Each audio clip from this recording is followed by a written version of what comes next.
Συγχαρητήρια βέβαια στην Έργο, η οποία τελείωσε τη δεύτερη κανονική περίοδο, αλλά στα πέναλτι παίρνει το πρωτάθλημα. Πέναλτι είχαμε να δούμε εδώ στην πρώτη μας χρονιά, εδώ στα Παραντάζ, το 17-18 το είχε πάρει ο Φουφόπουλος στα πέναλτι.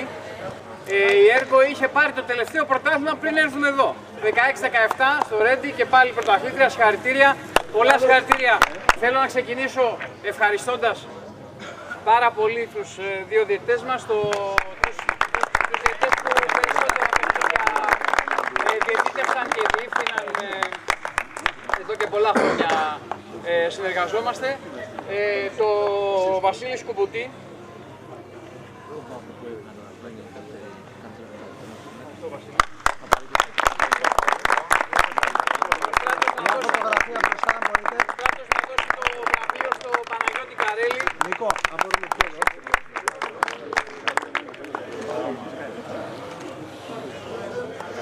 με μόλις 2 κίτρινες κάρτες σε όλη την περίοδο, δεν μετράνε τα σημερινά. Η Υδρόγειος είναι η ομάδα fair play του πρωταθλήματος.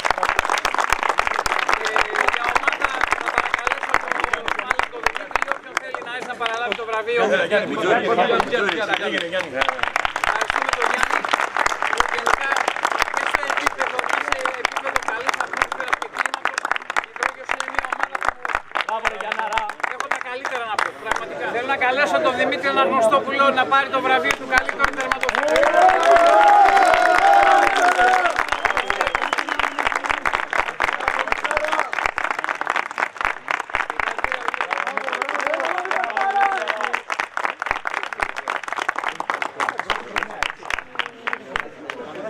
Μάλλον πάμε λίγο να αλλάξει η μέρα. Δημήτρης Φεγγερός, καλύτερος αμυντικός του πρωταθλήματος.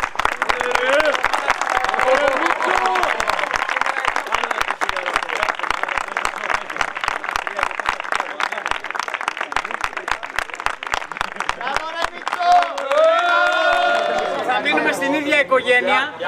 Πρώτο σκόρερ με 36 γκολ.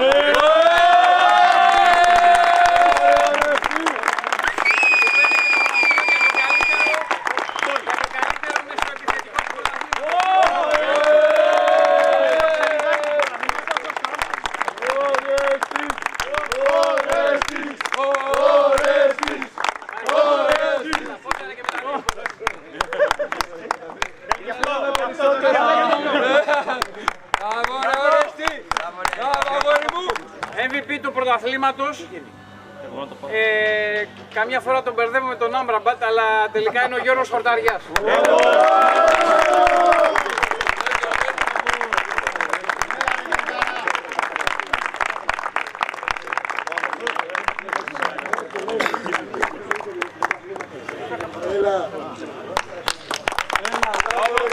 Θα δώσουμε το βραβείο του καλύτερου προπονητή στο τουρνουά. Παραδόξως δεν ξέρω πώς έγινε, τι ψήθηκε εδώ πέρα, δεν είμαι εγώ. Αλλά οκ, περιμένω να δω και εγώ δεν ξέρω ποιος είναι. Λοιπόν, η αλήθεια είναι ότι η Έργο φέτος μας εντυπωσίασε για τον λόγο ότι τα προηγούμενα χρόνια κάπου κόλλαγε, κάπου σκάλωνε στα νοκάουτ, κάτι έκανε. Φέτος ο προπονητής έκανε καλή δουλειά, έδωσε σημασία στη λεπτομέρεια, Σοκράτης Φάκας.